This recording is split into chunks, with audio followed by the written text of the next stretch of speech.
Apple is using illegal tricks to sabotage its competition and keep you hooked using their phones. And because of this, they're currently under 2 major lawsuits by the European Union and the US Department of Justice. This could potentially lead to the end of Apple.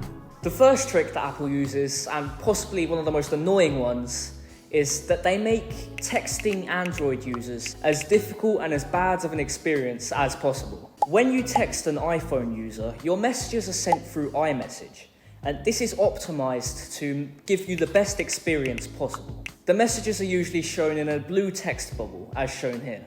But when you text an Android user, this switches to SMS. This makes messages uneditable, the images are grainy and low quality, and you can't see the typing indicator when someone is typing. It also causes the text messages to be inside of a green bubble, which contrasts horribly with the text, and it makes it really difficult to read. This means that when an Android user joins a group chat, all of the messages are made green, and the experience is degraded for everyone. This encourages people to bully Android users into buying an iPhone. They're often kicked from the group chat as well, so that they can go back to the blue messages. And Tim Cook, the owner of Apple, he fully supports this. And if you don't believe me, when Tim was confronted about the problems with texting Android users, he responded with this. I can't send my mom certain videos, or she can't send me certain videos. And so we leave her. Buy your mom an iPhone. And the second method that Apple uses is that they've banned all external app stores, and you can only use their app store. So why do they do this? Well, they want to control what apps you purchase and use on your phone. And they also want to be able to charge a 30% commission on the profits that developers make from their apps. But luckily, this has been changed recently only in Europe because the EU yelled at them. The creators of Fortnite, Epic Games, filed a lawsuit in 2020 over the incredibly high margins that Apple are taking in their App Store. They accused Apple of illegal anti-competitive behaviour by forcing its users to only use the App Store, and then charging a 30% commission. They also take 15% from in-app purchases. In fact, Spotify removed the ability to purchase premium inside of the app, and now they've reserved it just for their website, because they don't want Apple to keep taking 30% of their profits. Apple has also banned all super apps from the App Store. Basically, these are apps that perform multiple functions. For example, there's an app in China called WeChat that provides messaging, video and phone calls, video games, mobile payments, and many more features. Apple bans this so that users use more apps from their App Store, and also use the default apps on the iPhone. On top of that, they're not only targeting the App Store, but also digital wallets as well. Apple Wallet is the only application on the iPhone that allows the tap to pay feature. And that's basically a feature that allows you to tap your phone against a card reader to make a payment quickly. Even banks can't add it. And that's a problem because it adds more potential failure points when making a transaction. Because rather than the money transferring between you and your bank, it now has an extra step in between. Apple Watches also don't work well with Android devices, and most of the features are removed. This means that users who want a compatible watch need to purchase a brand new one that works well with Android. And any digital watch that isn't made on Apple doesn't work on the iPhone.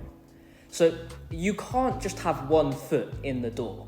You need to either be all in on Apple products, or you don't get access to all the features. They also used to have their lightning cable, which meant users had to buy a different cable just to charge their phone with. But they recently changed to USB-Cs because of a law change from the European Union, because Apple was viewed as monopolistic for having a different charger.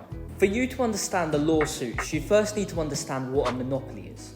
So a monopoly is where one company completely dominates the market and is the only place where you can buy a product or service. So if a company sells more than 50% of the products in a market, then it is a monopoly and it will face penalties. This means that consumers have minimal choices and are forced to buy the product they want from that company. This is bad because nothing's stopping them from charging ridiculous prices because there's no price competition between companies in the market. This graph shows the percentage of smartphone users in the US that use an iPhone. As you can see, it's gradually increasing over the years. See, in 2014, it was 42%. In 2019, it was 45%. And in 2022, it was almost 49%. Now, we don't know what happened beyond that point, so for all we know, it's now a monopoly. Because of this, the US Department of Justice has filed an antitrust lawsuit, which is basically a lawsuit that's used to break up monopolies into smaller companies. Apple is facing two different lawsuits, one from the European Union and one from the Department of Justice. The EU has charged Apple with a $2 billion fine for using its dominant market power to basically restrict music streaming competition in its App Store. They prevented music streaming platforms like Spotify from telling iPhone users that they can get cheaper alternatives outside of the Apple App Store. And the US Department of Justice joined with 15 states in the US to sue Apple. They've written an 88-page lawsuit that goes over all of their monopolistic methods. And their goal is to take down Apple as the dominant smartphone company. If Apple is confirmed to be a monopoly, then it could be split up into multiple smaller companies. For example, AirPods could become its own independent company, as well as the Apple Watch. And if they make too many changes to Apple, then it's possible that Tim Cook could leave. This is unlikely to happen, but it's certainly a possibility. Also, a lot of the anti-competitive methods that I mentioned before would be changed. So for example, super apps would be made more available to iPhone users, cross-platform messaging would be offered more support, and hopefully more app stores would be made available on the iPhone. But anyway, I hope you found this video helpful. If you did, make sure to subscribe, it helps me out a lot. Check out my next video here, and I'll see you next time. Goodbye.